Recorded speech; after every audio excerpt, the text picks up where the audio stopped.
From saying he'd rather retire than play in the Saudi League, to his intense feud with the league's CEO, Greg Norman, here's the real reason Rory McIlroy hates LIV Golf.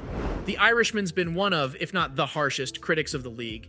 And while other pros have warmed up to LIV, especially since the merger's announcement, Rory hasn't changed his stance at all.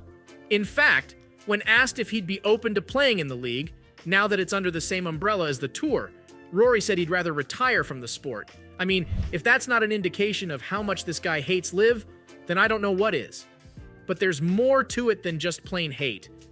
The thing is, Rory's a bit of a golf purist, and hates the way Saudi money has tainted the sport.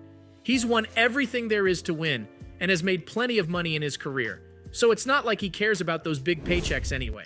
Much like Tiger Woods, Rory owes his entire career to the DP World Tour and the PGA Tour, which means there's no way he'd ever turn his back on them. The merger has made things a bit more complicated, though, because in some documents that were released as part of a US Senate hearing on the merger, there was a little detail that mentioned handing Rory and Tiger their own LIV teams.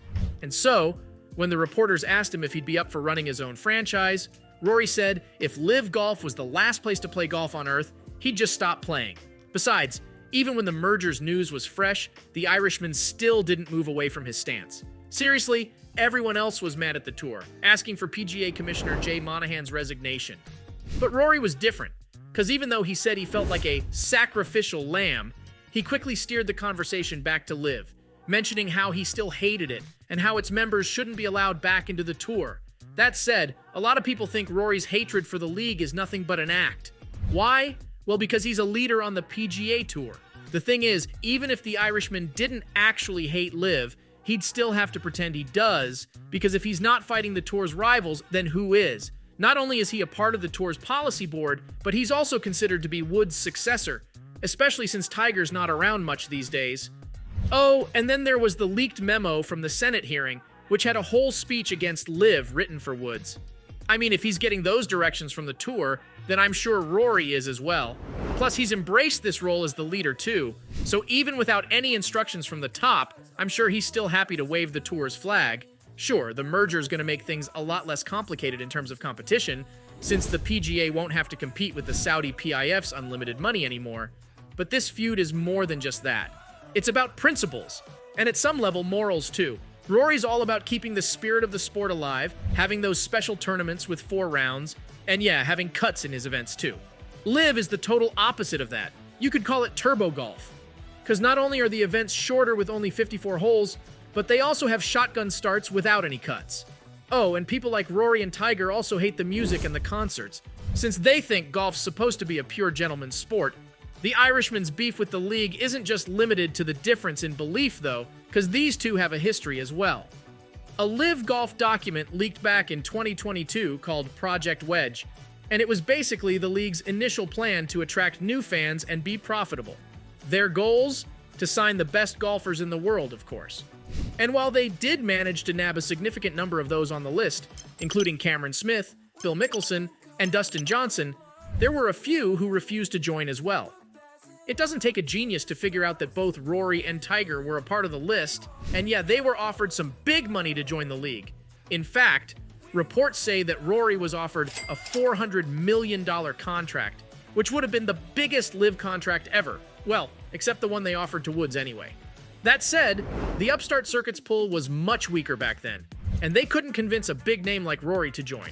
I mean, it would have been difficult anyway, but the league's attachment to the Saudi government made the Irishman's decision easier. Besides, even if the money was good, Rory had no reason to leave the tour anyway. After all, he's finally getting back to his winning ways. The past decade's been tough for McIlroy, because not only has he lost the edge he used to have, but he's not winning as much anymore either. It's almost as if someone cast a curse on him, because even when he played some of the best golf of his life at the 2023 US Open, he still couldn't actually win the major. Here's the thing though, Rory's fortunes have slowly started to shift over the past year or so, and after a 9-year drought, he's inching closer and closer to that 5th major championship. Need proof?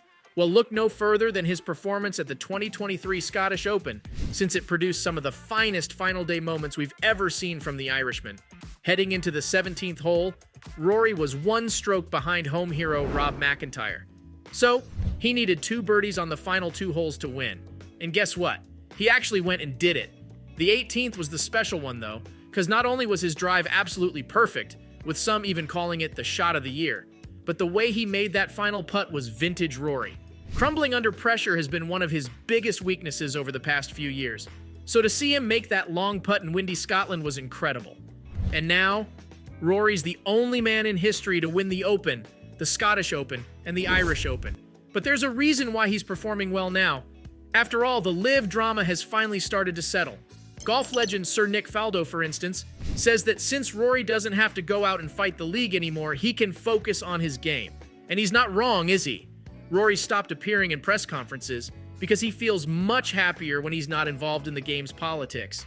He's enjoying his game after a long time, and he's not going to let his hatred of LIV drag him down anymore. In fact, there's a good chance that by the time you watch this, Rory would have lifted the claret jug because he's that good right now. But while Faldo's happy for the Irishman, other golfers on the tour aren't too sure about his stance in this drama. The truth is, these guys rejected big money contracts from LIV and stayed loyal to the PGA, only for the tour to backstab them and make a deal with the enemy. But what does Rory have to do with this? Well, since he's a leader on the tour, he was the one tasked with calming other pros down during their meeting, and even said he understood why the deal was made. The pros weren't having any of it, though, with one PGA Tour golfer even telling the Irishman to f*** off during his speech. So yeah, they're not buying his I hate LIV golf jig anymore. That said, I think Rory actually hates LIV with a passion. And it's not because of Saudi money, the format, or again his leadership role. His hatred for the league comes from a single man, Greg Norman. The Aussie legend's easily the most controversial figure in the sport, and is the CEO of LIV as well. But his feud with Rory actually started a while back, when the Irishman predicted that Greg's new golf adventure was destined to fail.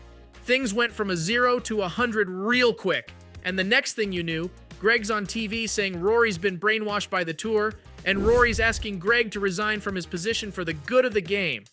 We'd be here all day if I actually started listing all the things they've said about each other, because they live in each other's heads rent-free.